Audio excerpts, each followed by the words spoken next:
Let's start the meditation with divine guidance from Brahmarshi Pitama Patriji, Mahavatar Babaji, Namta Master. Divine pranams to all the masters who are assembled here at all the now moments.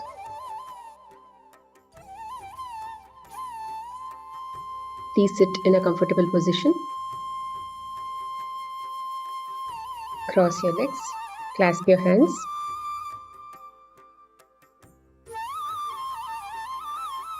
Intend to connect to your higher self. I connect with my higher self.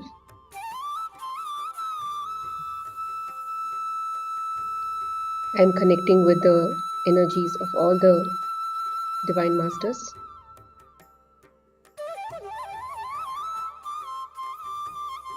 Let's relax the body first. Close your eyes gently. Remove your spectacles if any.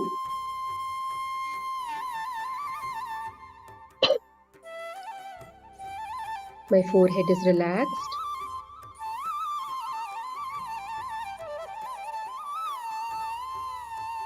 Eyes are relaxed. Ears are relaxed. Jaws are relaxed. Nose is relaxed. Neck is relaxed. Shoulders are relaxed. Back is completely relaxed. Upper back, lower back, spine. Chest is relaxed. Stomach is completely relaxed.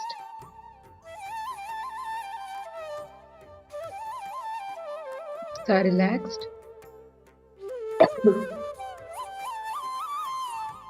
Thighs are relaxed.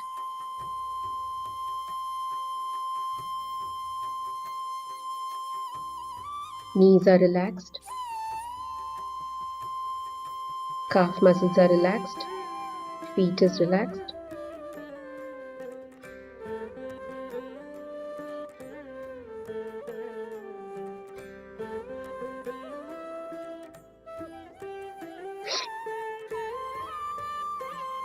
From top to bottom, the whole body is completely relaxed.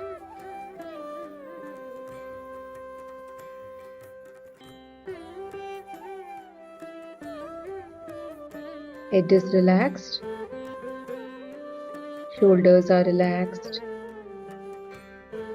Neck is relaxed. Back is completely relaxed. Throat is completely relaxed. Chest is relaxed. Stomach is completely relaxed.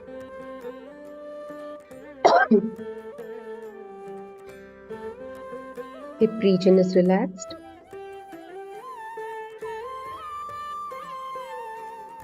Thighs are relaxed.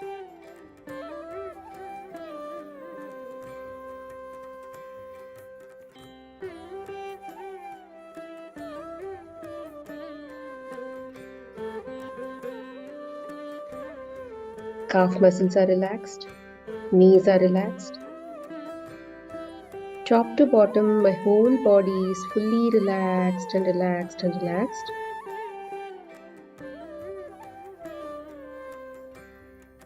Relax your body further. If it is completely relaxed, start watching your breath, observe your breath.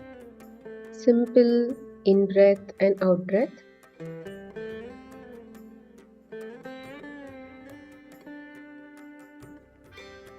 If you get distractive thoughts, and if it is racing, if it's too fast, then focus on relaxing the body further until you don't feel the body anymore. The body will feel very heavy and relaxed, completely relaxed.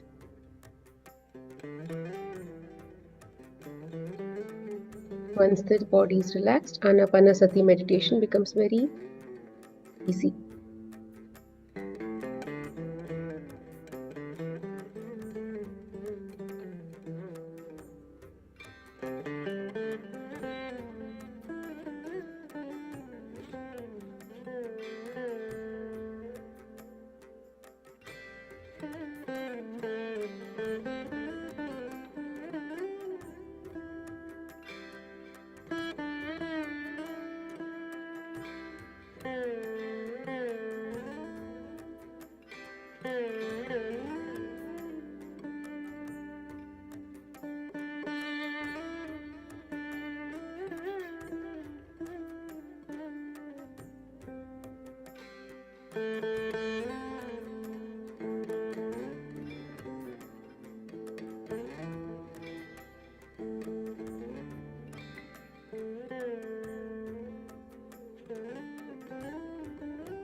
Friends, truly, Come back to your consciousness. Keep your palms on your eyes and open with a beautiful smile.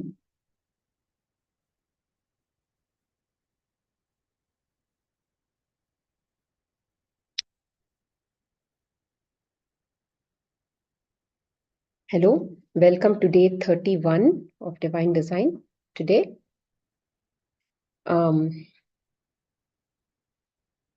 let me just start the screen sharing.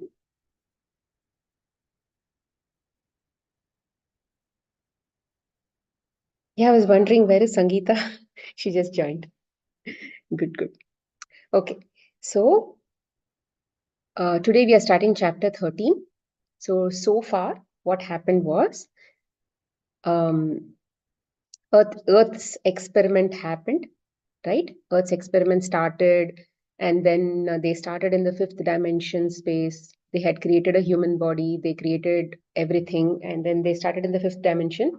Over time, as the higher dimensional consciousnesses started creating their own 4D races, and those 4D races and eventually our own curiosity and many of these things basically shifted us to 4D and 3D. And then in this process, they realized that lots of side work from the 4D races were being done, right? To see how they can also benefit from this whole experiment by doing their own experiment. So they closed the entire grid. And about 10,000 years, no, they washed off the entire thing. And then it was now only the higher dimensional consciousness, 4D races were not there. Then she gained about 47%. And at that time, she said, can you please open the grid so that more light workers can come and all of those kinds of things. So by that, when they opened the grid, they created a 5D grid. They had before, like after this washing and all that happened, they had created a 5D grid so that the 4D people cannot enter. And then 10,000 years passed, and then all the growth was actually happening. Light workers were working. Everything was basically happening from about 1 to 3%. Initially, when she was in 3D, when they fell to 3D, it was about 1 to 3% of Earth's energy. Now she shifted to about 47%, right? So she shifted to about 47%, and then she said, can I get a little more energy push? So what they did, they opened the grid again. And then this time when higher dimensional consciousnesses and all came through, when they hoped that things will basically improve, 4D people also entered, and then it basically came down even further, and it took about so many linear years, 4,500 linear years or something, by the time they realized that all this was happening. And then they again closed the grid. 5D grid, they closed. And now inside the grid, who are all there? 4D people are there. And then till yesterday, we saw that the people who are inside itself had created a lot of inner abductions. Then they had created infiltrations. They had also, reptilians also had done a lot of, implantations. All of this jugaad they had done. Now what happened? Uh, Earth was suffering even more, suffering in the sense she was falling down. The whole point of getting the first light workers, creating that 5D grid and all of those things was to ensure that they can move to fifth dimension. But despite that, she was still not able to fully move to fifth dimension, right? So which is why she had asked for help. But that did not go anywhere further. It actually went down further. So at that time, people could not do anything, like GFO and all could not do much. So that is when they realized that again they fell down. So this is that second fall from grace. So like this is the second call for light workers. Like that, there is a third call for light workers also, which happened in the last few decades. Okay, now we are talking about 1920, right? We are talking about 1920 period. Now, eventually, when the third call for light workers happens, we are talking something about 1980, second call for light workers will be somewhere around 1960, 70 kind of thing. Third call for light workers will be somewhere around early 2000, somewhere around that period, early 2000 to second decade of 2000, roughly around that period. Okay, so as we discussed, a fall from grace occurs when Earth's light quotient is pulled down to a lower percentage and the human collective's frequency is pulled down into lower frequencies. During the second fall from grace, Earth's light quotient shifted down from 48% to 41%. So when she had asked for help, she was roughly about 47%, 48%. Now, after all this jugaad that had happened inside, the Earth had gone -7% down. Humanity's collective frequency shifted from 3.4 to 3.5 down to 3.2 to 3.3. So they had, this doesn't seem like a big, large shift. However, we use linear numbers to describe frequencies. A shift in the human body from 3.4 to 3.3 can feel very drastic and can take tens and sometimes hundreds of linear years to shift back up. See, in the third dimension space, we are talking more about working on our root chakra, our sacral chakra, and our Manipuraka chakra, which means our fundamental survival issues, then the emotions associated with those survival issues, and then we are talking majorly about our ego, our connection or our identity with those issues and the problems that we are facing, which are very fundamental to our living.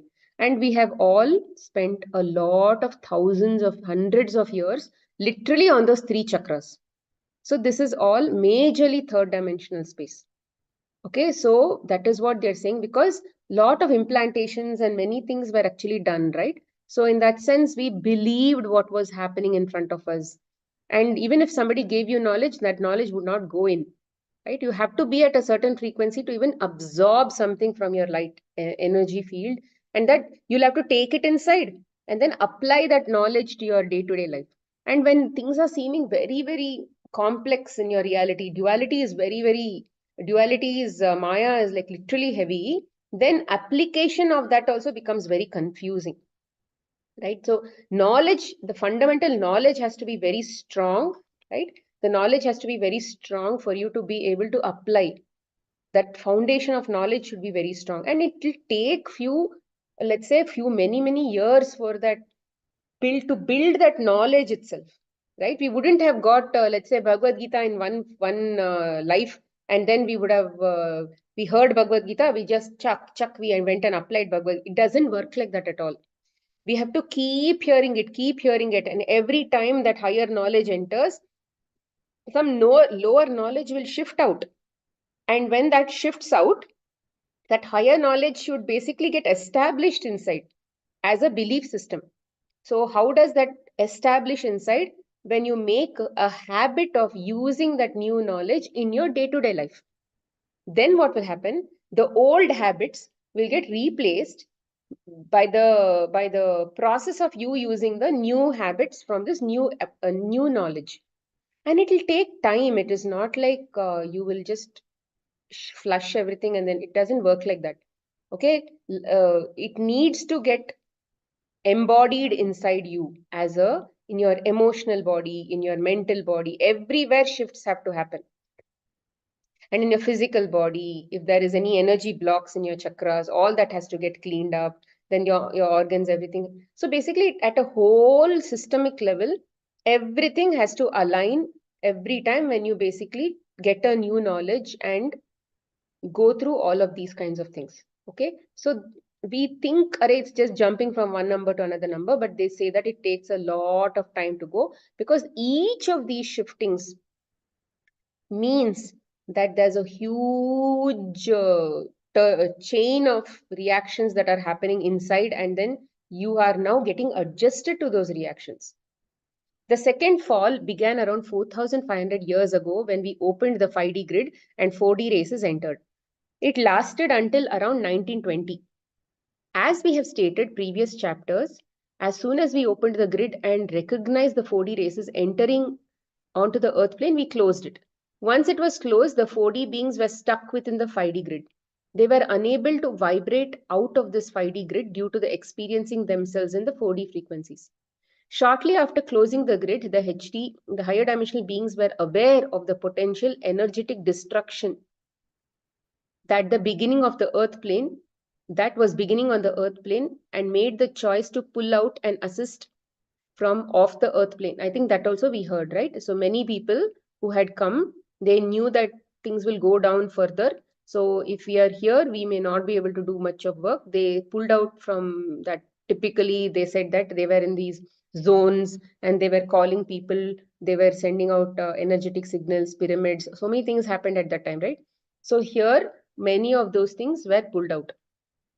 It was at this point, a few hundred linear years into the opening of the 5D grid, when we realized we would need assistance from more light workers to combat what became the inevitable shift down in the humanity and Earth's frequency. The light workers from the first call were not able to make the impact needed to shift the frequency on the planet. It means that they could not go to fifth dimensional space. The first call of light workers, or first light workers who entered, they could not move the planet to the fifth dimensional space.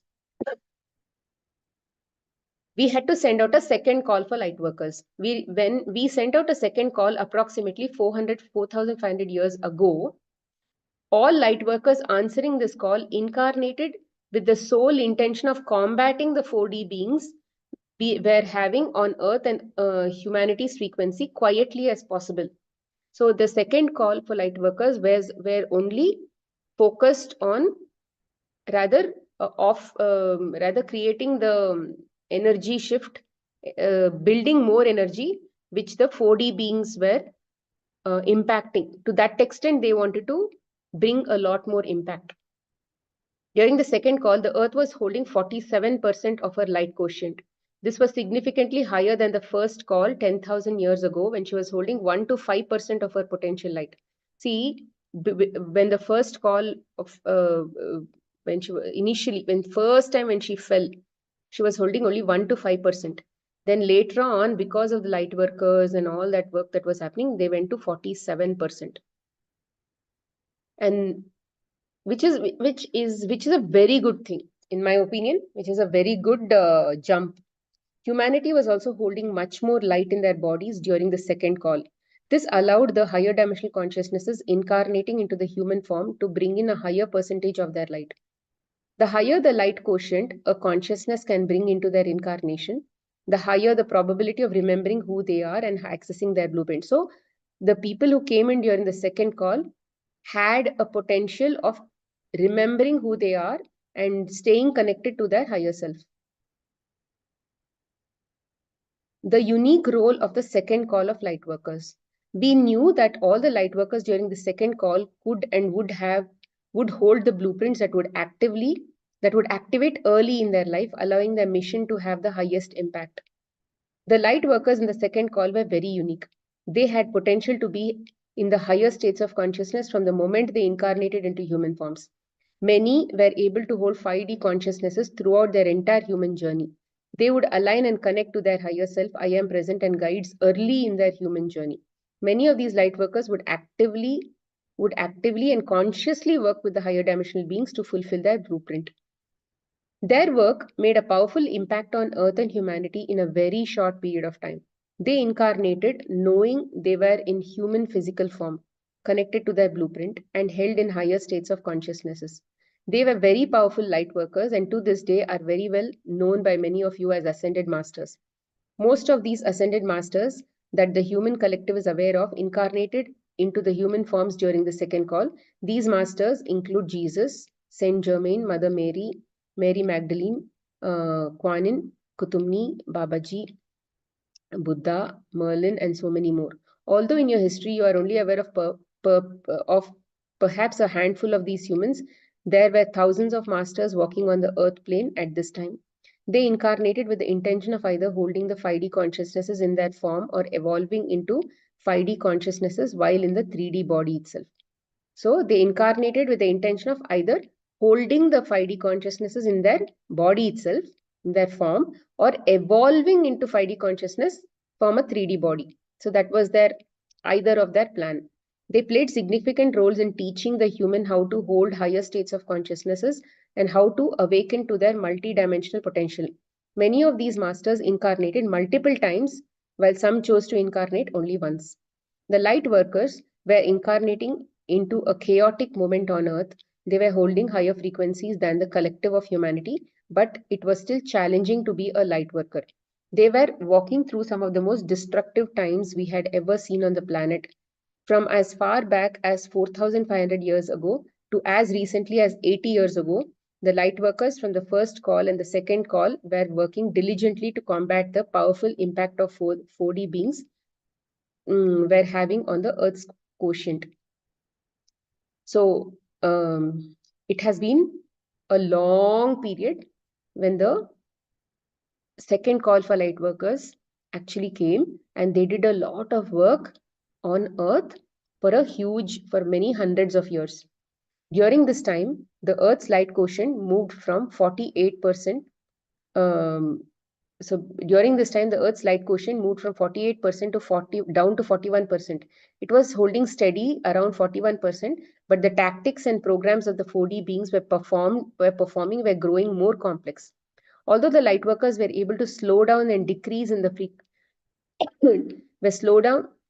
were able to slow down the decrease in frequency of Earth and humanity, they were not able to stop the 4D beings from slowly destroying the Earth plane. The more 4D beings learned how the 3D field worked, the more their technology advanced, the more intense their human experiments began, and the more they were able to manipulate and take over the human form. This was what pulled the Earth's light quotient down so quickly. These last 4,500 linear years have been the most intense on the Earth. We watched as another energetic war played out between the light workers and the 4D beings. It wasn't until 1920s that we knew we would be intervening and assisting Earth. At this time, humans under the mind control of 4D beings began creating nuclear devices that were designed to destroy humanity and inadvertently destroy the Earth plane. These designs eventually culminated into what was called the atomic bomb. We knew what was going to occur next. We had seen this unravel millions of years ago during the first fall from grace. If you remember, one of the universal laws the Earth holds is that if she was ever going to be physically destroyed, we, the GFOL, can intervene and assist. We knew we were about to intervene once again.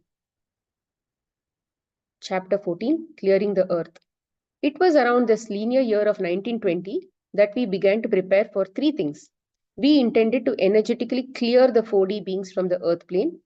4D beings were beginning to shift themselves down into the physical 3D form, creating a very traumatic experience for the human. We sent out a third call for light workers. So apparently they also sent out a third call for light workers. All three occurred at the same time. We will begin with the clearing of the 4D beings. What we are about to share with you may be viewed as unbelievable. We lovingly understand the trauma, pain, and fear that occurred for so many humans during these past 4,500 years, and most recently in the last 80 years.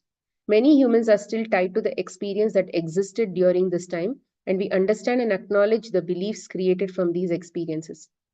We preface this next section with the reminder that you are deeply loved regardless of your truths, beliefs, and experiences.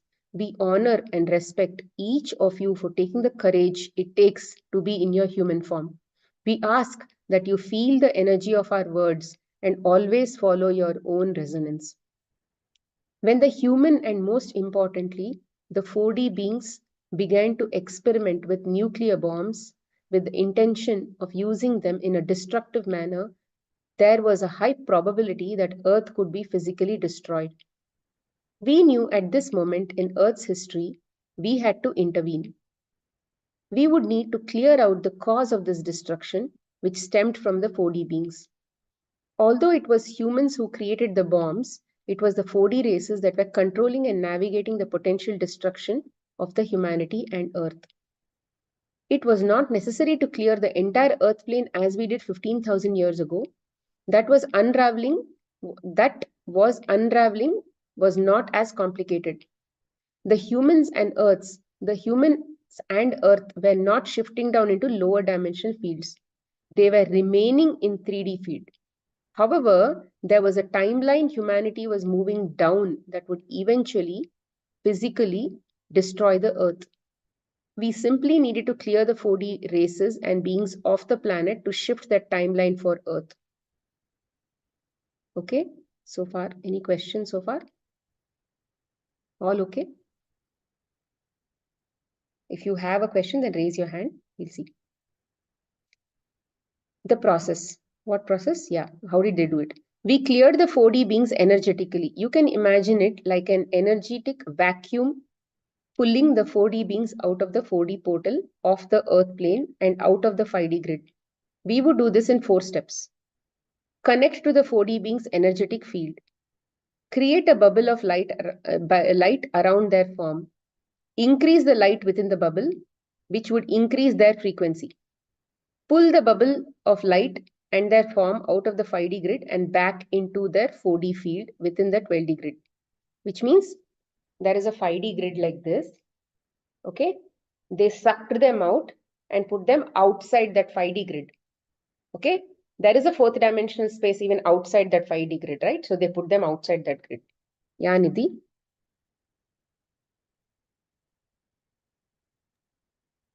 Ma'am, like here they mentioned in 14 clearing the earth, last paragraph, they were remaining in a 3D field. However, there was a timeline humanity was moving down that would eventually physically destroy the earth. We simply needed to clear the 4D races and beings off the planet to shift that timeline for earth. Ma'am, these 2-3 sentences is not clear, ma'am. Like how See, does timeline... when they are saying that they are shifting the timeline. Okay, we'll read it again. It was not necessary to clear the entire Earth plane. So they were remaining in the what was unraveling. So what happened in the past was unraveling, but it was not as complicated. The human and Earth were not shifting down into lower dimensional fields. They were remaining in the 3D field here. However, there was a timeline humanity was moving down that would eventually physically destroy the Earth. See, they are talking about, they are working on the atomic bomb. Okay, they are working on the atomic bomb. So which means they are going down on a timeline that would eventually destroy Earth. They are talking about a future, potential future. Down a timeline means towards a timeline, basically. Down means down the lane, they say, right? Down in the future, down times, something like that. Yeah, future is sort of like down only. Understood. Yeah, something like that. So we simply needed to clear these 4D races off the planet to shift that timeline, which means they, in the future, if something had destroyed and then going and removing the 4D, now they are basically trying to do that now itself. They're trying to stop that incident from happening. Yeah. Instead of removing the 4D then because they destroyed the Earth, let us take them out now itself because we are foreseeing a potential future. Agree. Okay, ma'am. Okay. Yeah. Okay. Thank you, ma'am. So here they sucked them out. Okay. This part I think you all understood. Pull the bubble and then put them outside the 5D grid, but inside the 12D grid only, but they are now in the 4D field. We had to shift them into the 5D field. We had to shift them into the 5D field to move them through the 5D grid. Therefore, we began by connecting to, so now this is the steps. Okay, until here are the steps. So now the process, from the first part, connecting to they'll start from there. So we had to shift them into the 5D field to move them through the 5D grid. See, what happens, what they are saying is now everybody, all these beings, 4D beings and all that, they are either in 3D field, vibrating in 3D field, or they are in the 4D itself. So they are all within that grid. But you should remember that when they close that 5D grid, these people could not go out themselves, because if you have to get out of the 5D grid, you have to come to 5D and then open that, rather you have to shift through that 5D level. right? That 5D grid means it's at 5D, vibrating at 5D.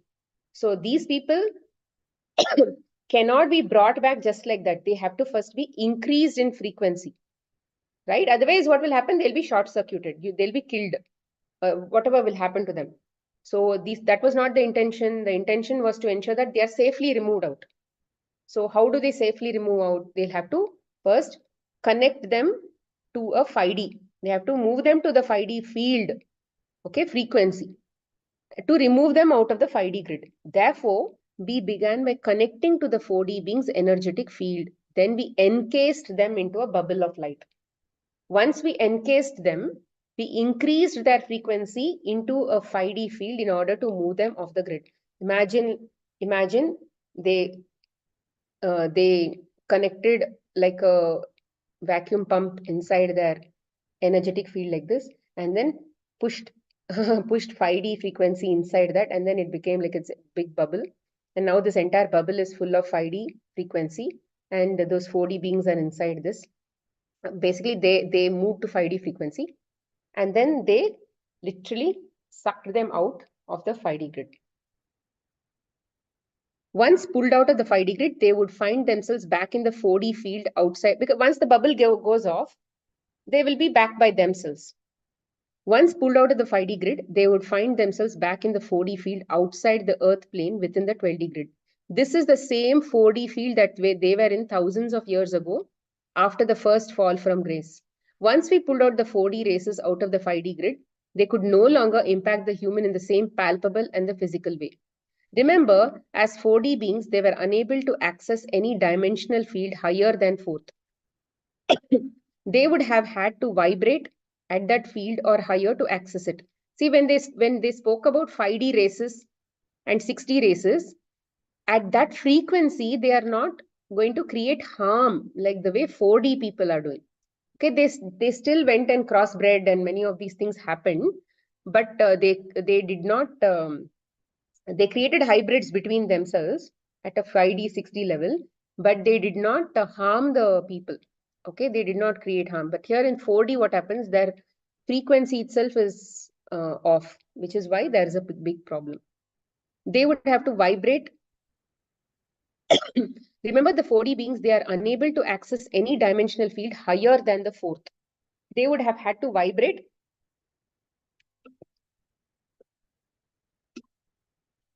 They would have had to vibrate at that field or higher to access it. Therefore, they could not access the 5D grid around the Earth. The 5D field protected humanity and Earth from being these beings. Once we cleared these beings out of the 5D grid, they were no longer participating in the same physical way with humans. We cleared most of the 5D beings off the Earth plane in approximately 70 human years, from 1920 to 1990. During this time, the interaction and engagement these beings had with the humans became much more physical. During this time, the interaction and engagement these beings had with the human had become much more physical. So what they are saying is, in the past, the 4D beings were more trying to do off by not showing themselves, right? But later on, they eventually came down to 3D itself, and they did implants and many of these things, and they were also becoming more physical with humans. 4D beings shifting into 3D forms. As we began to clear the 4D beings off the Earth, we noticed that many of these beings shifting their energetic field down into lower vibration to vibrate in the 3D field. See, now what happens is, when 4D beings are now getting lost in the crowd of 3D, everybody is 3D now. So how will you know who is that 4D being and who is that 3D being? So there's going to be a lot of issue. So what they started doing to get out to, it's like in Kannada, there's a Gade. If you go under the carpet, I'll go under the Rangoli. There is one Gade like that. There's a saying. So this is what happened. So they noticed that GFOL was doing this, and these people started to do another level. They went down and started to vibrate in the 3D itself. This meant that it was much more difficult for us to pull them out of Earth's 5D grid.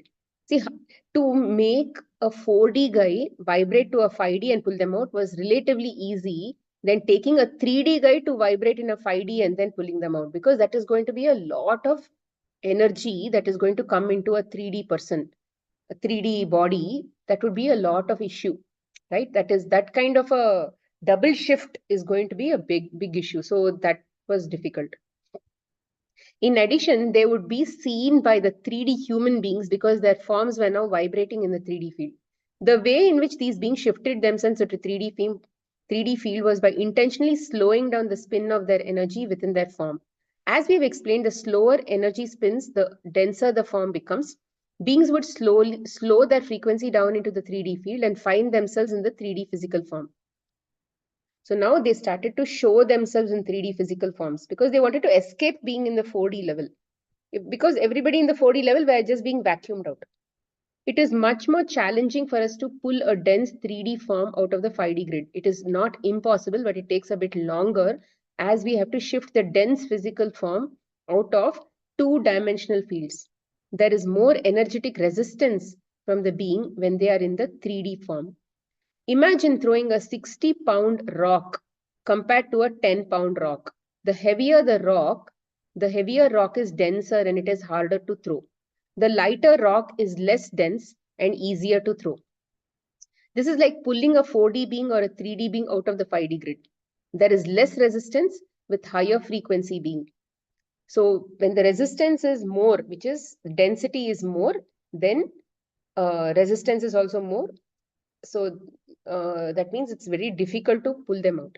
The 4D beings knew slowing their frequency down and shifting into 3D would not only create a challenge for us, but they would be able to remain within the 5D grid for a much longer period of time. As we began pulling these beings out of the grid, many shifted themselves back and forth between third and fourth dimensional field. When they shifted into 3D, they held the same physical features as their 4D body. They did not look or become human. They merely shifted their bodies down into more physical forms. They used craft, or what human calls spaceships, to move in and out of the 3D field. Crafts made it easier to move between dimensional fields and remain in the 3D field for a longer period of time. As we stated in earlier chapters, a craft is a device created for interdimensional travel. It moves through dimensional fields with intention and energy. The being controlling the craft intends the craft into dimensional field and with energetic precision, shifting the energy of the craft higher or lower in the dimensional field. The craft will then shift itself into the intended field. So craft also holds advanced technologies to manipulate frequency and energy. Craft are high intelligent devices that are beyond current human understanding. The reason 4D beings used craft is because the craft allows for beings to move into the physical 3D field without having to engage, interact, or being seen very often by the human. Another reason for using a craft is that they are the easiest form of transportation into lower physical dimensional fields. The 4D beings would shift themselves and their craft into 3D field by moving their craft's energetic field down to 3D.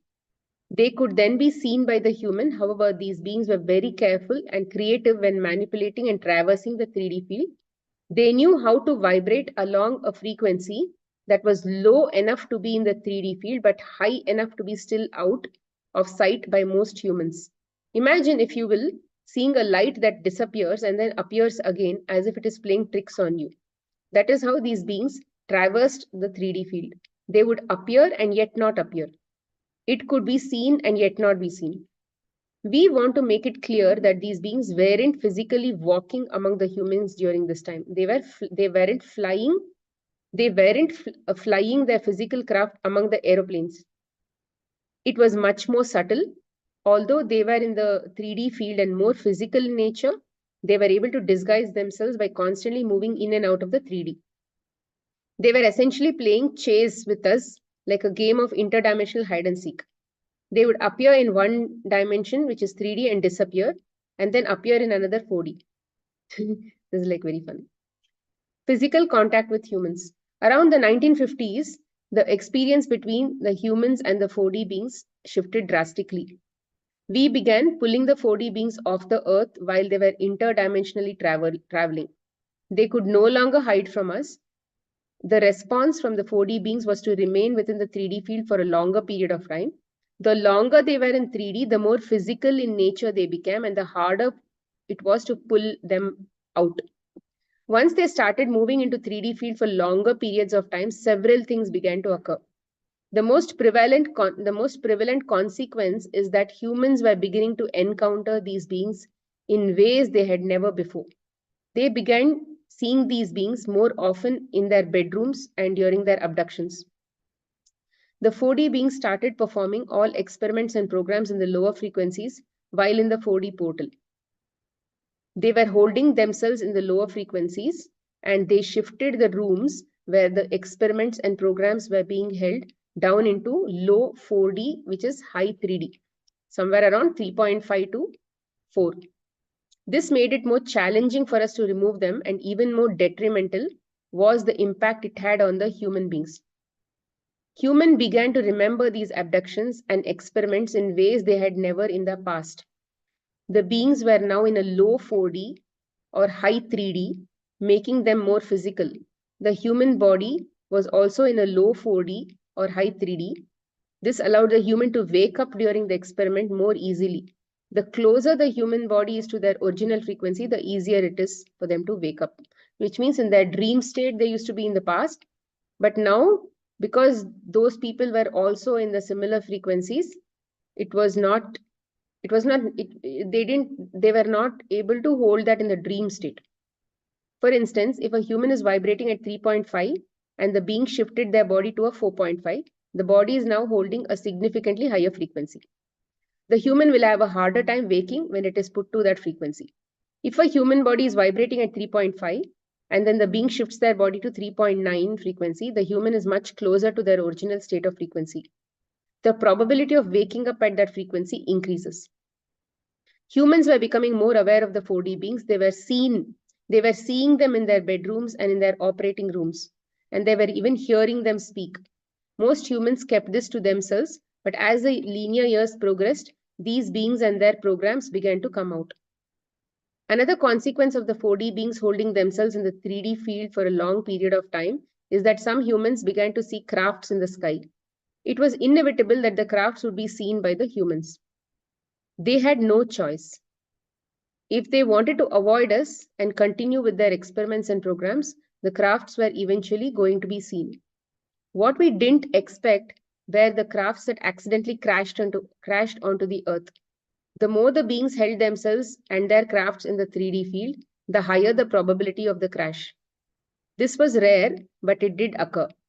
It is not easy to move in and out of the dimensional fields physically, and to be in the 3D, you have to hold a dense form. The 4D beings weren't just shifting a craft energetically and physically, they were also shifting themselves at the same time. They were moving themselves and their craft physically in and out of their 2 dimensions. It takes a lot of energy to shift a physical form from 3D to 4D and whatever back. Additionally, the more time spent in the 3D field, the more difficult it became to shift out of it. It is much easier to move in and out of the 3D field quickly. The longer the beings held themselves in 3D, the heavier they and their craft became. Holding lower frequencies for a longer period of time is like putting on weight. They became heavier and heavier they became, the more difficult it was for them to return to the higher frequencies. It was rare, but occasionally the beings would have difficulty lifting the craft back into the 4D field. The craft would lose its frequency spin and crash onto the ground. Once humans began discovering these crafts, governmental systems all over the world got involved. They created secret programs in order to explore, learn, and engage with these 4D beings. These programs were kept off the public eye. These secret programs existed from 1950 until 1990. All of these programs were held on secret bases. These bases were built near mountain undergrounds, within the mountains, or in the deserts. All these bases were kept hidden from the government, from the human. Government examined the craft and the 4D beings to learn as much as possible. They also created agreements among the 4D beings to learn about their advanced technology. The 4D beings knew they were going to be seen more by the 3D human.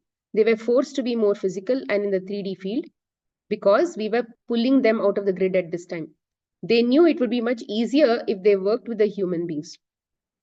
The 4D beings agreed to share their technologies. In exchange, the government would keep these beings and crafts hidden from the public and allow the beings to continue to travel in and out of the 3D field. Not all governments chose to work with the 4D beings. Some governments wanted solely to experiment on the craft and beings that were diseased from the crash. Once a craft crashed, a government would collect the craft and any being within the craft and experiment on both. The location of the crash on the earth plane would dictate which government had access to the craft and the beings. These governmental programs covered up any findings.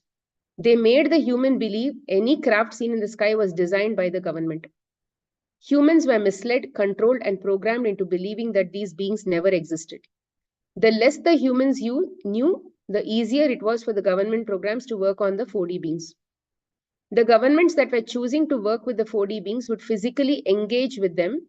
However, physical interaction was rare. It could only occur when the 4D beings chose to shift down into a 3D field to be seen. The beings would do so to connect with the humans in these bases and share the information requested. They would speak through symbols and signs.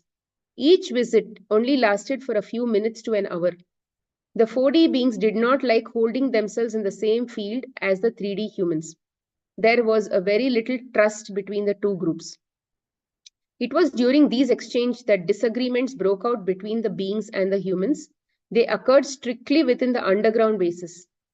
These disagreements turned into small battles that began around the 1960s and ended around 1990s once the beings were completely cleared off the earth plane. We were not surprised by the human began to engage in a warlike behavior with these beings. The human wanted to learn more from these beings and believed the technology they were receiving was not enough. They also wanted to experiment on these beings. The 4D beings were not giving them what they wanted. They were not going to allow the human to experiment on them, even though they had been experimenting on humans for thousands of years. The only way a government could experiment on a 4D being was if the being crashed with the craft. Otherwise, the 4D beings were not allowing any conscious experimentation. Conflicts broke all around the earth plane within the underground bases. There were battles that took place with the 4D beings and humans killing each other. It was a tragic and traumatic for both humans and 4D beings. Eventually, around the 1990s, we were able to clear almost all of the 4D beings off the earth plane. When this occurred, these battles abruptly ended. Most of these secret governmental programs halted or slowed down. Any programs currently active are working with past historical data. It was as if the beings just vanished. Overnight, everything stopped. The 4D portals were gone. The beings were gone. Crafts were rarely seen in the sky. Nothing was left but the physical remnants of what had taken place. Currently, in your now, these specific 4D beings that had been on the 3D Earth plane for 4,500 years are not interacting with the government or the humans. All abductions, hybridization programs have stopped. 4D beings cannot penetrate the 5D grid anymore and therefore can no longer access the Earth plane. Now 4D beings are done. Now reptilians are still there, right? By the 1990s, almost all 4D beings had been pulled from the Earth plane. It was now more difficult, however, to remove the reptilians of the Earth plane. Remember what they were doing? They were basically sucking energy from the human energetic field, or they were moving into it also, right? That was what was mentioned. We had to be careful how we pulled their energies out of the human body. If we extracted the reptilian energy out of the human too quickly, it could pull the energetic life force out of the human and end their life. We had to be careful and thus it took more time. There were two steps we had to take to remove the reptilians from the Earth plane. First, we had to identify the humans infiltrated by the reptilian energies. Secondly, we had to pull the reptilian energy slowly out of the human body without harming the humans. It was a delicate process.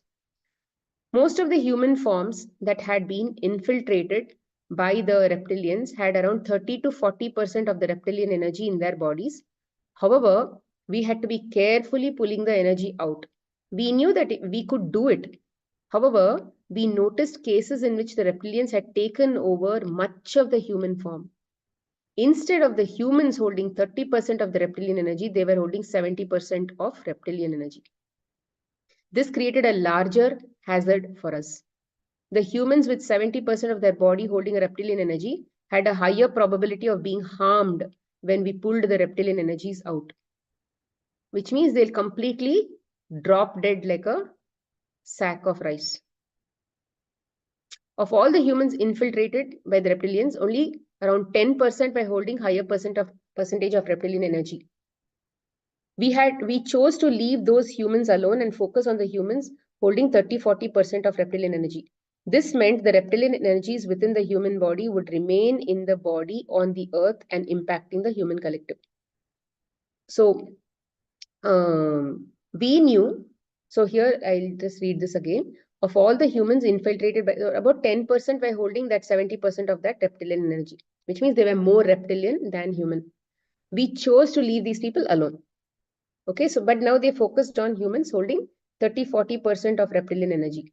This meant the reptilian energies within that human body would remain in the body on the earth, impacting the human collective. We knew that the light workers would continue to shift earth and humanity into higher frequencies. The light quotient on the earth would increase and the frequency within the human body also would increase. As the human form continued to hold higher frequencies, the reptilian energy would not be able to remain in these forms. The high frequency light anchoring into the body would do the work for us. The light would naturally begin to pull and clear the denser reptilian energies out of the human form. We had to allow this process to unravel through the work of the light workers. So what they're saying is, if they are trying to pull the reptilian energy out, okay, there is going to be still see this part. I think I didn't understand a little more. Of all the we chose to leave those humans alone and focus on the humans holding 30-40% of reptilian energy. This meant that the reptilian energy within the human body would remain in the body on the earth and impact. Okay. So I think what they're saying is, if they chose to, how did they choose to remove it? Maybe by sucking out, I don't know.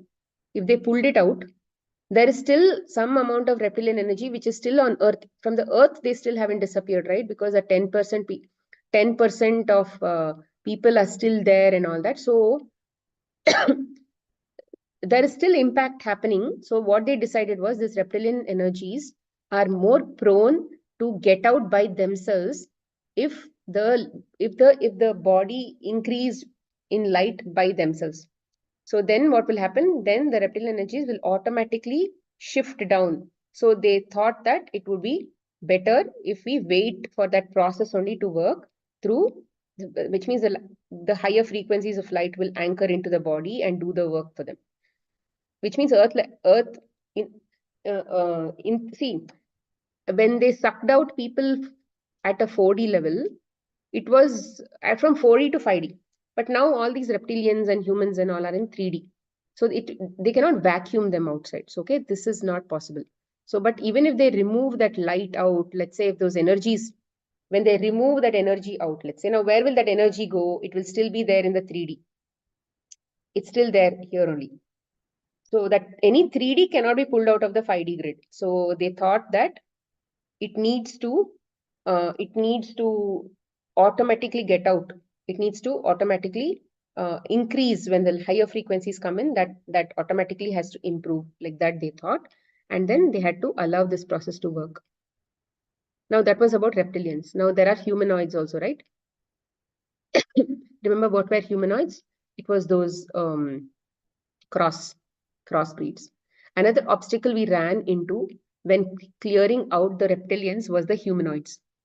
Humanoids, as we discussed, were a hybrid of human and reptilian. These beings held the intentions and DNAs of the reptilians but were in the 3D human form. We understood and followed free will. However, we also knew that these 3D human forms were created and embedded with 4D reptilian DNA. The DNA is what enabled the humanoid to create and design the chaos and destruction in the 3D earth plane. The humanoid beings were the most dangerous creations on the earth plane.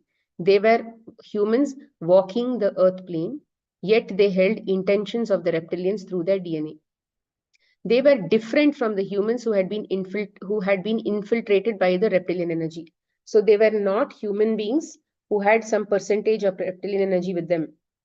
And they were being tampered with their behavior and emotions and thoughts and all that will be tampered when the reptilian energy is inside. They'll behave differently. Suddenly you'll see that somebody behaving differently. But this humanoid has been growing up only to have that reptilian kind of nature, but in a human body, right? That is what they're talking about. So this was far more destructive. We knew we had to pull as many humanoid beings off the earth plane as possible, and we did so in a very unique way. Humanoids were holding a much denser form than the 4D beings. They were essentially human bodies with a 4D DNA. They had the potential to exist in the 4D field based on their DNA. Therefore, we had to pull the entire physical form out of the 5D grid and allow these beings to exist in the 4D field within the 12D grid. So it is that entire body that they had to target. The only way to do this was to shift their entire physical form into the 4D field. Once they were holding a 4D frequency, we could move them energetically through the 5D grid into the 12D grid. It took a long time to pull the humanoids off the earth plane. There were thousands of humanoids. We had to energetically connect to each one of them and began to shift them through intent into 4D field. We typically did this at night when other humans could not view the shift. Their forms would literally disappear from the 3D field. The humanoids began shifting off the earth plane and back into the 4D field within the 12D grid outside the 5D grid. When humanoid was taken off the earth plane, humans would experience it as disappearance. The person would just disappear. For instance, if a human had a friend who was a humanoid and we pulled the humanoid off the earth, the human on the earth would experience it as their friend disappearing or vanishing. There were only a small percentage of humanoids on Earth compared to the entire population, so their disappearance did not cause a reaction among the humanity. It was rarely noticed. We were able to clear about 90% of the 3D humanoids off the Earth plane by the early 2000s. Currently on Earth, there are about 10% of reptilians left in the human body, a few thousand humans, and about 10% or few thousands of 3D humans left. That number is decreasing as the human form continues to shift into higher frequencies and the human collective continues to evolve to higher frequencies. The reptilian energies will not be able to remain within the human body, and the 3D humanoids will no longer be able to control the human beings. It will not be long before all reptilian energies will be completely banished from the earth.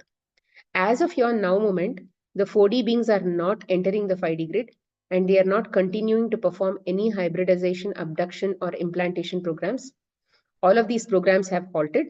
The only 4D beings left on the planet are 10% of the reptilians in the human form and 10% of the 3D humanoids.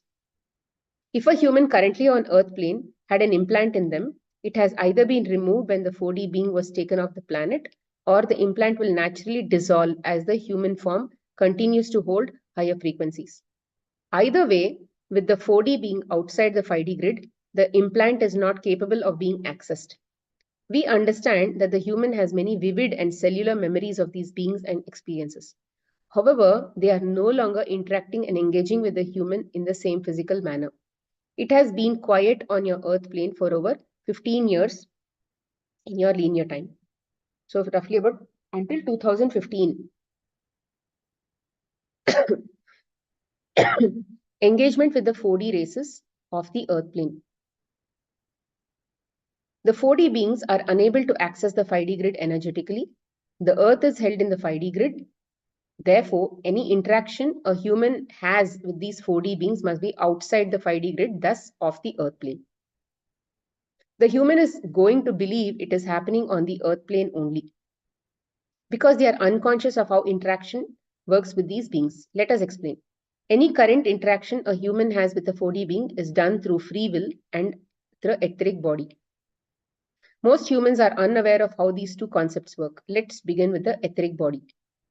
Most humans' bodies are currently unable to physically shift dimensional fields.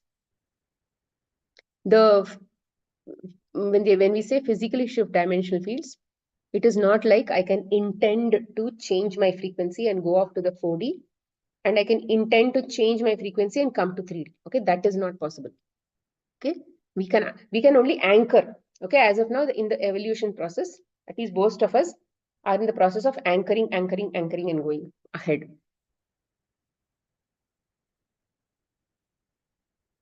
The frequency within the form is not high enough to move through the 5D grid. All interaction with 4D beings must be done outside the Earth's 5D grid within the 4D field. Therefore, the human must move through the 5D grid to access these beings. Since the human form can't do this, the human must use their etheric body to travel into the 4D field. The etheric body holds an aspect of consciousness that incarnated into the human form. It was designed for multidimensional travel. It allows the consciousnesses within the human form to experience and travel interdimensionally. The etheric body can shift out of the 5D grid and into the 4D field also easily. This is most often done unconsciously. It can move into any dimensional field and have a multitude of experiences, including engaging with the 4D beings. The etheric body shifts out of the physical form, moves out of the 5D grid, enters the 4D field, and engages with the 4D human beings. Again, this is all a choice, albeit most of the time an unconscious one. The etheric body typically shifts out of the human body during a dream state when the ego is resting, but not always. However, humans can also be conscious and awake when the etheric body travels into other dimensions. The human calls this bilocation. So typically, I think when they are conscious, meditation and all of those things. When conscious or unconscious, most interactions with 4D beings through their etheric body feels like a dream. If the human is conscious, they have a higher probability of remembering the dream. If they are unconscious, they will most likely not remember the interaction or may have unclear memories of the dream. It will feel as if something happened to them, something that they did not choose, maybe like a nightmare. Most of these interactions are perceived as if they are occurring on the Earth plane, yet all are occurring off the Earth plane outside the 5D grid within the 12D grid. The humans may filter the experiences through their consciousness as having taken place in the 3D room or wherever else it may have occurred. But that is 3D mind trying to understand this concept. Most humans will process the experience as happening on Earth. Along with the etheric body, it requires choice or free will to engage with the 4D beings. This can be difficult to understand, but nothing is occurring in the human's life that is not dictated by choice. The human chooses to engage with these beings. They are either conscious or unconscious of that choice. If they are conscious, then they are aware that they are desiring an interaction with these beings, and thus they are choosing it. If they are unconscious, the higher self is choosing the interaction to fulfill an unconscious desire of the ego. The ego may hold a desire that the human is unaware of to have a certain experience. The higher self hears that desire and creates the experience for the human. The human is unaware that they chose the experience. They feel like it happened to them instead of for them. So even though they have a certain subconscious desire, and when the higher self makes that happen to them, and they don't like that experience, they think that they are victims. They become a victim. Most humans engaging with these beings right now are doing so unconsciously. The higher self is playing out an unconscious desire of the human's ego that the human is not even aware of yet. The human might consider themselves as a victim of the experience and will feel as if they had no choice. Yet they always create the experience through choice. We understand there may be some hesitation or difficulty in holding this reality. Humans have a traumatic history with these beings, and to believe that they are now choosing to engaging with them can be impossible to believe. So apparently there are human beings who are still, I think when we are constantly trying to remember, when we are constantly trying to go back to some memories which are still maybe roughly there, it becomes more of where your focus is, energy flows, is what they say, right? So typically the way law of attraction and all of the way we attract things into our experiences, the more you remember such things, the more you're asking for it and the more you're putting energy into it. So the more you're asking for it, it has to eventually come into your experience. But if higher self has to get that experience into your reality, it means that you are choosing to want to also experience that reality, because ego is now playing that role. During the past 4,500 years, when the human 4D beings were within the 5D grid and on the earth plane, they had the ability to override humanity's free will through the energetic manipulation. We have detailed this in previous chapters. The beings could shift the human body's frequency to infiltrate it and perform experiments. In your current now, humans who are unconsciously engaging with these beings outside the 5D grid may feel as though they are being infiltrated. However, these beings are no longer in the 5D grid. They cannot infiltrate, attack, or take over any human energetic field or body. All interaction is a choice now by the human beings. It is hard to understand why a human would choose to engage with beings that may not have their best interest at heart. We do not have the answer. It is possible that the human has had many past experiences with them, and so there's still a desire to connect. It's possible that the human is hoping to gain some advanced information or knowledge from them. It's also possible that the human enjoys the interaction even though the experience may not be filtered through the ego as enjoyable. There are many reasons why the human chooses to engage unconsciously or unconsciously with these 4D beings. Regardless of the choice, as human beings began to hold higher frequencies within their body, the choice to engage stops. This is because the intention the 4D beings held was never for the highest good of humans. The interaction never served the humanity's highest potential. When the humans evolve to higher states of consciousness, each choice they make is for the highest good and highest potential. It is in your now, we have been witnessing significantly less engagement between the humans and the 4D. It is not only because they no longer exist within the 5D, but also because the evolving humans are choosing to no longer engage. We share this with you so that you can begin to remember that you are always choosing your now moments. All 4D beings are off the earth plane and outside the grid. Only approximately 10% of reptilian energy remains in the human bodies, and 10% of the 3D humanoids remain on Earth. All programs and experiments have been halted. The experience many humans have had with these beings for the last 4,500 years have come to an end. We encourage humanity to begin to embrace these remembrances. Okay, we'll stop here.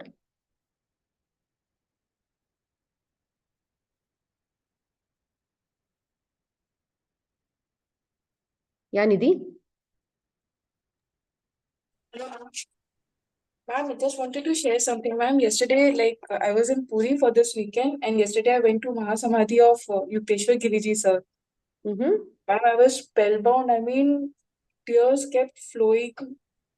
Matlab, It is in your place only, is it? no, ma'am, I stay in Kolkata. So we went to Puri, and ma'am, I actually experienced that Brahmanandam. I mean, I can't tell you. I was overwhelmed. I was like, literally, I mean, I was just thanking my past, like my soul journey that it actually planned for me, and I can't tell you the experience. I mean, tears will Amazing. keep flowing. You're already a open heart centered person. So I don't know, ma'am, but when I'm dealing with my kids, I'm constantly shouting at them or do this, do that. I don't know. With kids, somehow the experience is maybe I'm learning. And today, see, first Dipti ma'am, circle of family is always to give you learning. So they will not be they will not be beds of roses. correct. Everybody else will be beds of roses, but then definitely not family. Family will always be taskmasters. Ma'am, my son also went there inside me with me, and we also went to the room where, like, they used to say that um, they used to meditate. It was a small room, ma'am, and the calmness that was there, ma'am, it's beyond. I mean, I can't express it in words. I'm longing to go to Cosmic Valley. Hopefully, I'll be there also. I will go and visit. I know it's there in my destiny, either this life or whatever. I will go. So, ma'am, few questions, ma'am. Just, Sure. ma'am, what is the difference between awakening or enlightenment, ma'am, or both are same? Because sometimes, like when you explain or when I read other books, both are same now only, ma'am. See, you are, in my experience, I will tell you, I can't say that everybody explains like that. In my experience, I personally think that if I, if rather at least to the level of understanding that I am a soul and and I don't associate myself with this body or anything with respect to this body anymore, or the identity becomes more of I am the Atma in reality at every single now moment from then onwards, you are already living an enlightened life. You will Okay. still be doing whatever you are doing. You'll still be Nidhi, you'll still have children, you'll still be doing cooking, you'll still be doing everything. But now the way you look at life is now going to be completely different from the perspective that I am a soul. I am here, I'm here taking this experience on this plane, right? On this plane. And you'll then enjoy your cooking, you'll then enjoy you'll not force your children to study or something like that, maybe. That I'm I've just stopped doing since last 2 years. I don't tell my son to study. Do whatever you No, in want. general, I'm saying then nothing will stop, nothing will bother you from then on. You will, because you know that you're just here for experience. Everybody is here for experience. You will be able to see their aspect also. So in that way, the perspective is the only thing that is going to change, and you'll enjoy life far more better than your past self. That's all. Your So, ma'am, basically, awakening and enlightenment are the same, in my opinion. You're awakening to you were asleep and now you're awake. And enlighten means you were in ignorance and now you have enlightened yourself. It's just different words, that's all. ma'am, one thing, ma'am, from the previous chapters, I just missed out asking, ma'am, like the portals, they are visible to, like, I meditate, you meditate, but there are people who are not meditating. I cannot judge by looking at them that whether in what part of the soul journey they are. But suppose if someone is more or less like not into meditation and purely like not meditating, can they also see the portals? Is the portals visible to them See, also? no, nobody is able to see portals. They are able to only feel the portals. No, it is all energetic grids. Ma'am, few months back, I don't exactly remember which month it was, but like while just in the evening, I was having a stroll down, and in the sky, I saw like a door opening and light was coming out. And my friend was also walking along with me. She doesn't meditate, and so she also saw that. There was clearly a door visible, and it came in the papers also. If not in the papers, but it was there on social media as well. We can't say no what that was. That is why when we were going through that Stargates and Zones chapter, that thing struck me, and like I clearly saw a door and light was coming out from that door in the sky, and it was dark. Send a picture, I we'll think, see and we'll enjoy. ma'am, I didn't take a picture. Honestly, I didn't take. I was like, I was this. What am No, I you said seeing, social media and all. It came on social media. ma'am? I could not found that link later. Even when I'm searching it on Google or internet, I can't able to find it. But my friend Okay. also saw it, and it was there on like some of the. But I can't. If I search it now, I don't know if I'm putting wrong words or whatever. But it is. It's not coming to me now. It's okay, no problem. I mean, just And ma'am, trust what you feel is yes, that, yes. and then just And ma'am, what do you mean by reptilian energy? मतलब destructive energy. reptilians were another race of 5D beings. who saw that, who were also curious, but their intention was more of to enjoy light, to enjoy the light force that are the life force that is there inside the human beings. See, human beings had become more like toys for experiment for many of these people, right? So reptilians thought that I will not abduct, I will not do any of these things, because those two people were doing all that. The 4D beings were doing all that. But what these people did was they were trying to suck the energy, like Harry Potter Dementors. You've seen Harry Potter, right? Yeah, in that there They are went on Dementors. Yeah, something like that. that. They were also sucking that energies out. And like if you see in that, some of the people who were working for Voldemort were also in the human form, but with reptilian energies, in the sense they were Dementors by themselves. So they were actually humanoid. I mean, I'm just giving an example, okay? I'm not, that is anywhere fiction. I'm just saying, just for our understanding. They were humanoids. They were humans with reptilian DNA, which is Dementor kind of thing. But they The were in hybrid human being ones. form. They were in human. So those are humanoids. Now, but of course, in that story, that was a different thing. But what I'm saying is, reptilians they were basically enjoying sucking the light and increasing their own light, or enjoying that, because for them also that light brought in a lot of bliss. The more they had bliss, they had lack of clarity, they had whatever light brings in, they had that. So they were trying to absorb the light from others and take it into their system. They had that kind of technology. And I'm just at trying to times figure out. they tried to pull so much that the human would die, the body would die. So initially, eventually, they kept doing that from the crown chakra. They would extract things out, and then that drop in energy would basically seem to us like brain fog, dizziness, lack of balance, many of vertigo, and many of these things would human beings would feel it physically also. And at times, what they would also do is, and of course, eventually, you'll, let's say, do juices, you'll do this, you do that, you do whatever, and eventually increase your system. But then if you are again, whatever, maybe I don't know how it comes or how it happens, again, let's say they would suck out. So we would Once, basically be making energy for them to suck out. I mean, we would be feeding them. yeah. But then, of course, juicing and all happened only recently. But I'm just saying that Mhm. that is what they would do. And then another thing that they would do is they would basically they would infiltrate, they would come into the energy field only, and they would start living in that energy, because they were energetic beings, right?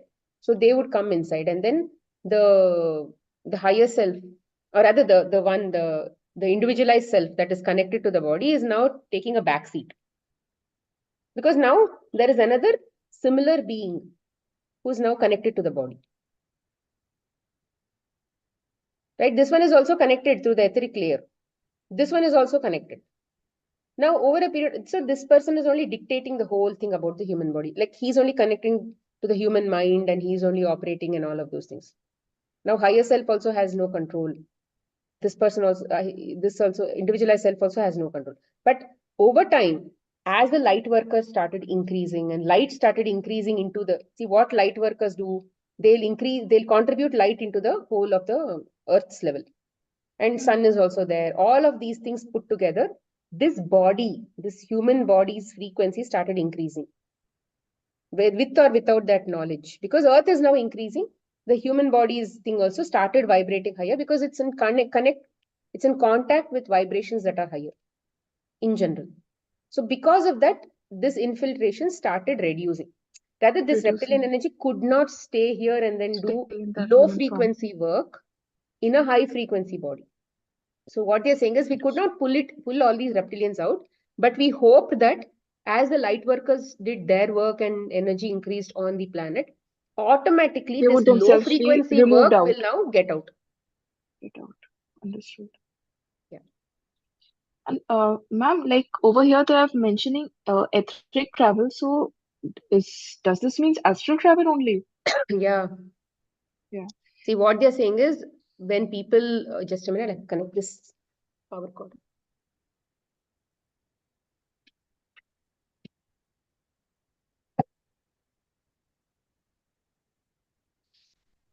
So what they're saying is apparently in the astral travels, people have engaged. See, when people do astral travels, right, they're pretty much always excited.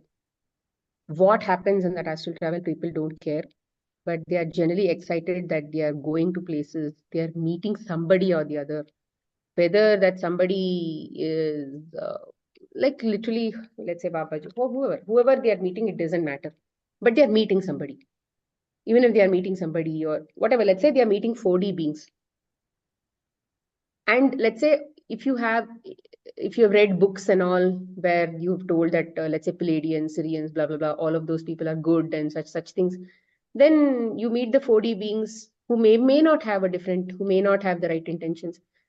You don't know. Because so what they're saying is we need two things to engage with with these beings. First thing is you need a choice, which means at the astral level also you need to be consciously engaging. So that was mostly not happening. So if it was consciously engagement, then you would remember all these things and you were consciously engaging.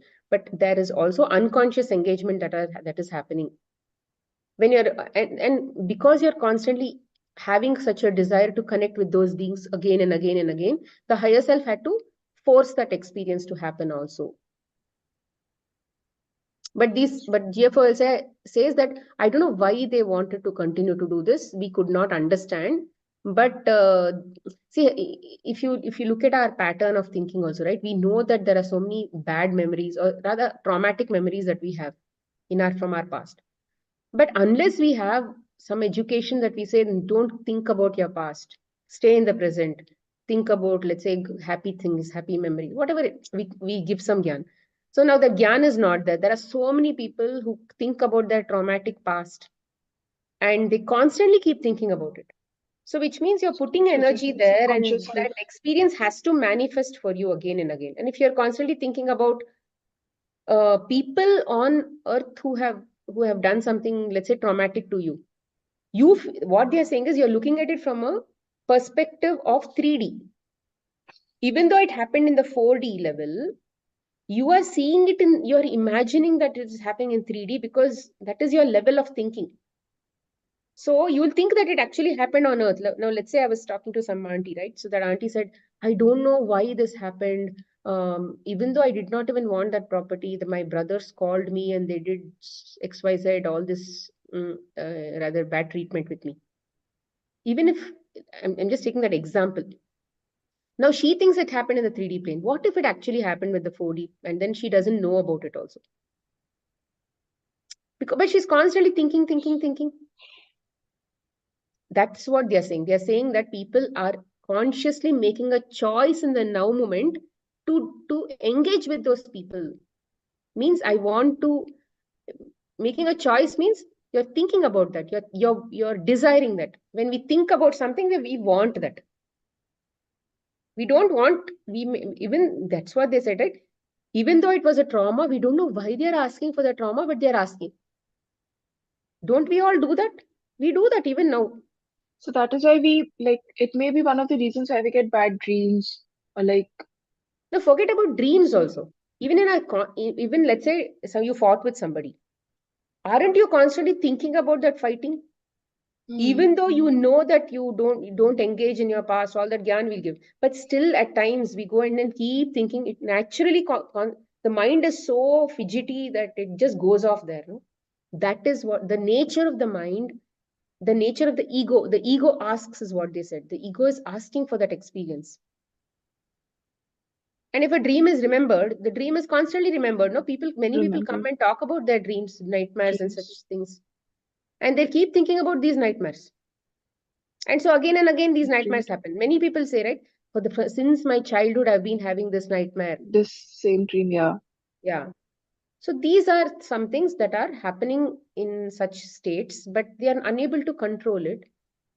But what even in one of these things, Deepti ma'am was saying that you need to make a conscious effort to meditate, to raise your frequencies. So which will eventually make you stop engaging with such people, which will raise your frequencies naturally, and then you will naturally not go to such low frequency stuff at all. choices will change. Your list of choices will change. Desires will change. Desires will Choices change. will change. So in general, the vibrations will basically dictate what you are choosing. So ultimately, the only way to get out of any kinds of many things that are happening in 3D is to raise your vibrations at every single now moment. See, even if it is not bad to have a fear experience, a jealous experience, this experience, that experience. But why Okay, to it's have not it bad. only? Why to have a desire to have it only? No, desire means it is coming out. I Let's say mean, it's coming out. choice. Yeah. Huh. Yeah, it naturally comes out. Let's say now you see somebody, judgment comes out. You didn't want judgment. You didn't want to judge them because you'd already planned not to judge them, but it's coming out, no? So what do you do about it? You have to accept it. You have to accept that there are parts of things that are low frequency, there are parts which are high frequency. It still is you only. You means this body and this mind. But you as a individualized self don't have to say, I am that. When you say I am not, when you think that that is anyway body, that is anyway mind, then you are not bothered by that being in the body. That not bothering about that being in the body itself is a higher state of living. Understand? That connection Yes, will make you lower. But that disassociation is naturally going to keep you in the higher state of vibration, which will anyway naturally dissolve those lower frequency thoughts. It is important acceptance. that we stay detached, even if fear is there. Okay, let fear be there. So what? Yeah, I'm Just here to accept whatever is happening. let the Yeah, body experience fear. I will watch. exactly. That kind of detachment has to be there. Then it will slowly work. We should not say no to anything. If something is coming in front of us, don't resist it, accept it. That resistance creates a lot of low energies, and that will anyway push you down. But the idea was to resist was actually to push you up only, no? Why did you resist? Because you didn't want negative in your thing. But that idea of resistance is actually pushing you down. That people Pushing don't you understand. down. Now clear, very much clear. Yeah. And ma'am, I've heard from many of the PSSM masters that around 2012, the Earth was about to finish, and then Patricia had a meeting with GFOL, and they had, I think, increased the grid or something, repairing work, something was done in the grid. So I'm not talking only about Patricia, sir, ma'am, but is that part also explained in this book later? I don't remember, but there is a third call of light workers that happens that we are going to talk about in the next chapter. Hmm. But why did that also happen? See, ultimately, to get to that fifth dimensional space, lots of light workers have done some work, and Yes. to increase that, some work had to be done. No, where when Patri sir came, also, his focus was majorly to remove to wake up people. Increase the Now light. anyway, 4D beings and all were not there. But what about all the people who are now still in that lower frequency? They had to push them up. To push them up, you needed knowledge and many of these things, practices, habits, all of that had to come. And then you had to remove, and they had to find out habits which were pulling them lower. One of those few of those habits were, let's say, eating non-veg, which is what they Non-veg. say, right? Non-veg. Like if you're in that lower frequency, you are choosing to eat that non-veg as an experience. So if they make those people meditate and all of those things, and if you They will say automatically leave all they this. will automatically leave non-veg. So when you say come into meditation and then leave non-veg, they will come into meditation and then they will leave non-veg. And because they came into meditation, they are already continuing that meditation. They are also leaving non-veg. He's not saying just leave non-veg. He's saying Huh. meditate and leave non-veg. So Because it was many people, they targeted aspects of these habits and habits that people were practicing, which was basically like energy vampires.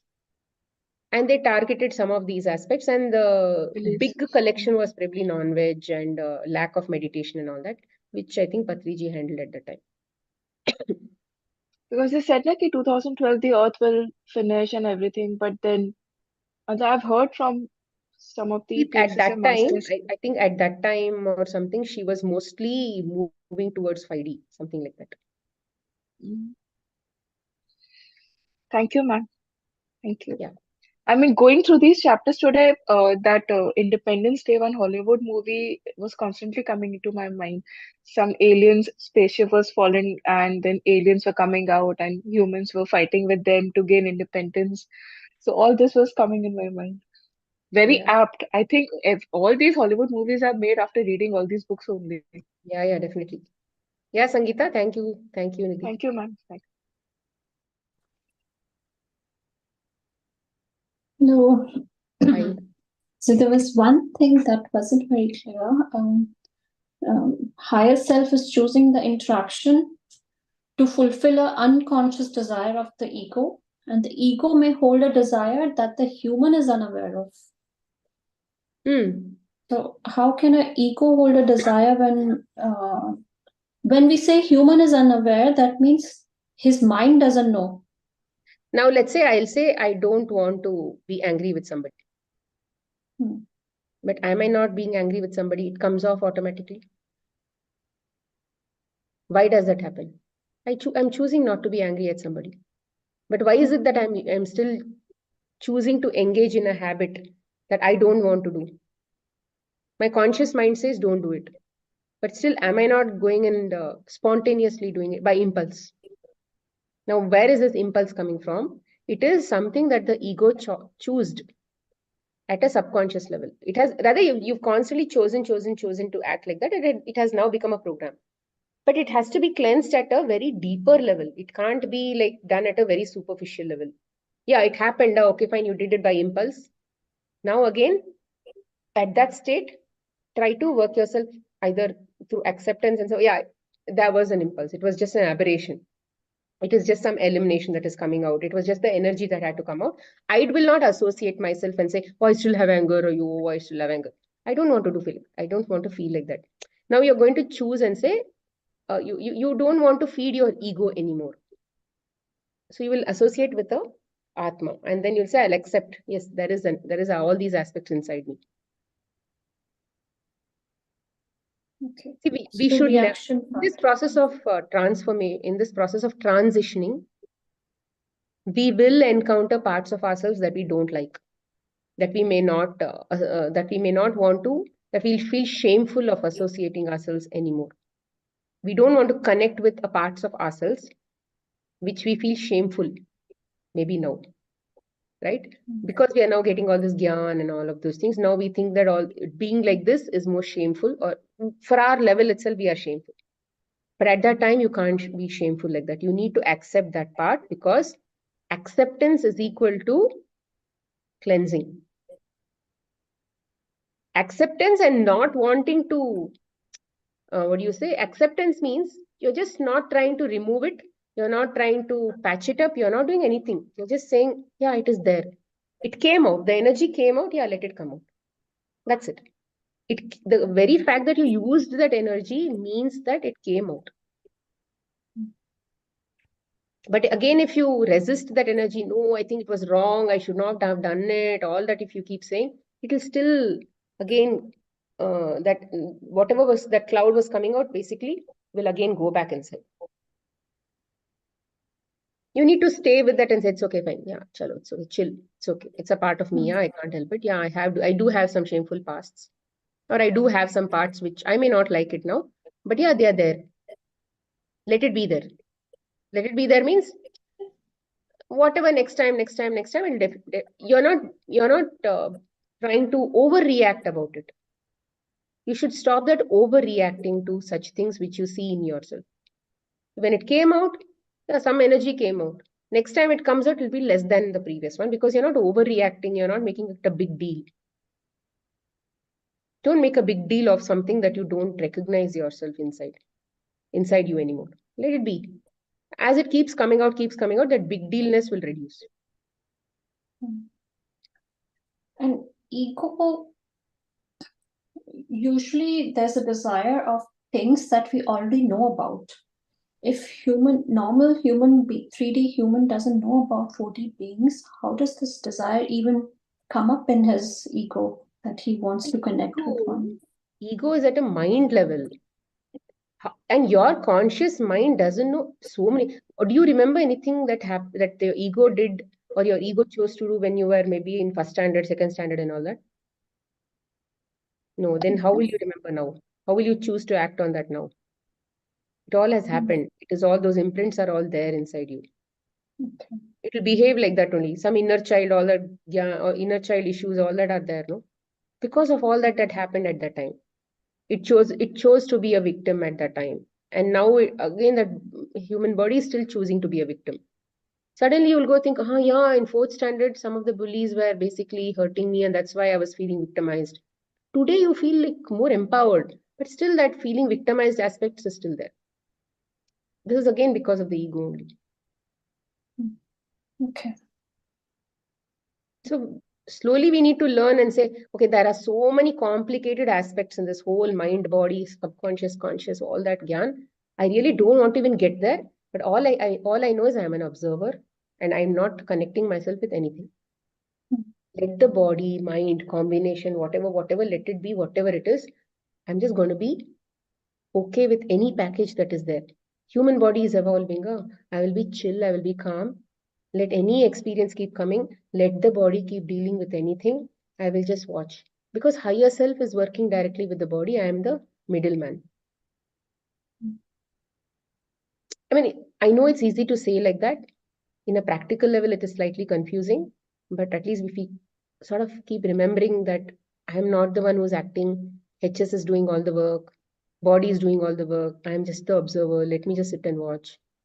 But in wherever you're acting also, no, you will still be acting more of out of duty consciousness, more than engaging into emotions and things like that. Mm. Because even if I sit and watch, if there is an ego existing, even while I'm sitting, the higher self will try to fulfill the ego's wish.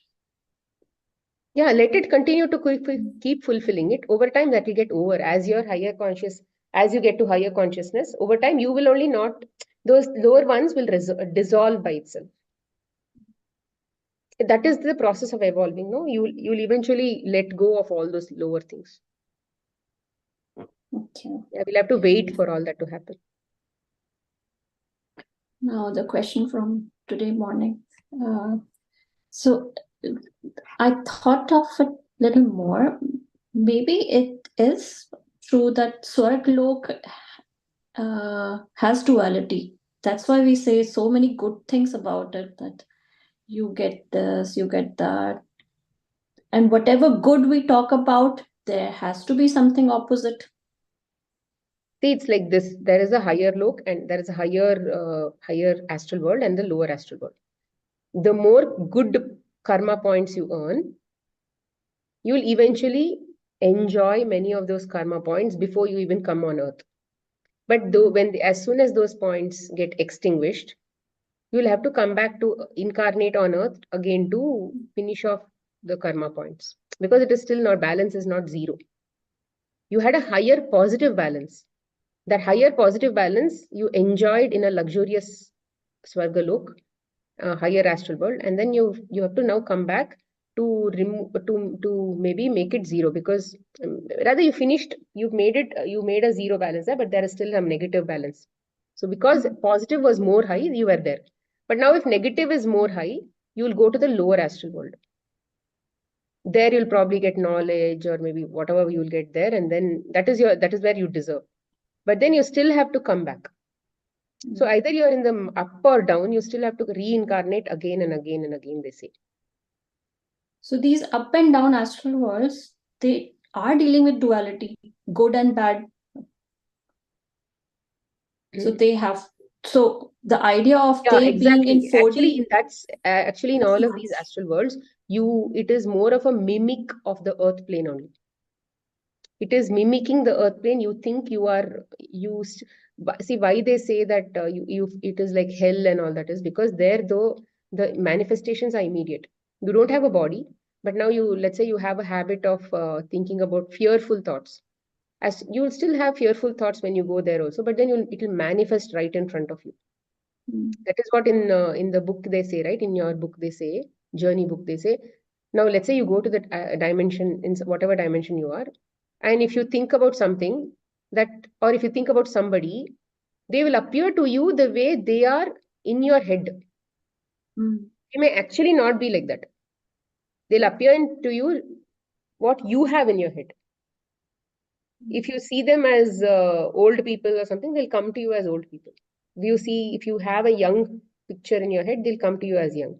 So even your health concept is about, the more you keep thinking about fearful, what is your nature? If your nature is to be more negative kind of thing, those negatives will manifest in front of you immediately in those worlds. And then there also you're learning to understand that, oh, if I think like this, this will happen. If I think like this will happen.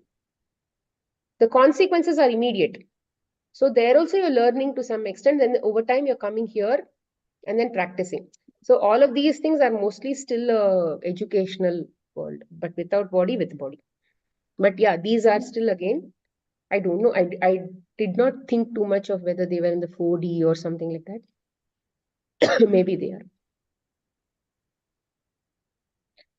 So I was thinking, if Swarglok is the higher astral plane of 4D, then we are trying to reach 5D, which should be even better than Yeah, the idea was never to reach Swarga. Swargalok. Bhagavad Gita never says don't aspire for Swarga. But yeah, many of the people who do punya karma and all of those things, let's say they try to do puja, they try to do charity, punya, we'll earn more punya. That punya concept is about increasing the positive balance of karma. Then you will go to Swarga, they say. But of late, I have not heard many people saying, at least in my family, nobody says I want to go to Swarga. They says I want to attain Mukti only. Mukti is that beyond. Actually, Mukti is basically going to Satyalok, because anything that is less than Mukti is you're going to keep coming back. Satyalok is the highest one. Yeah, highest one. Okay. Until then, you'll continue to keep coming back, but maybe different purposes. Thank you. Okay, any other questions? Or we can wrap up the call. Thank you, friends. I don't think there are any questions. Thank you for people who are on the YouTube also. I hope you find today's class interesting. And we are already in the 13th chapter. Yeah, we are already in the 15th chapter tomorrow, and we have 3 more chapters, 15, 16, 18. We have 18 chapters. So 4 more chapters, and then the book will come to a close. Okay, I think the first part of the book sort of was longer. The second part will probably go on very quickly because we have understood the concepts, our foundations are stronger and all of those things, right? Yeah. Thank you so much for being here, and it was also a great class for me. Thank you. Take care. Be best. Bye. Thank you to all the masters.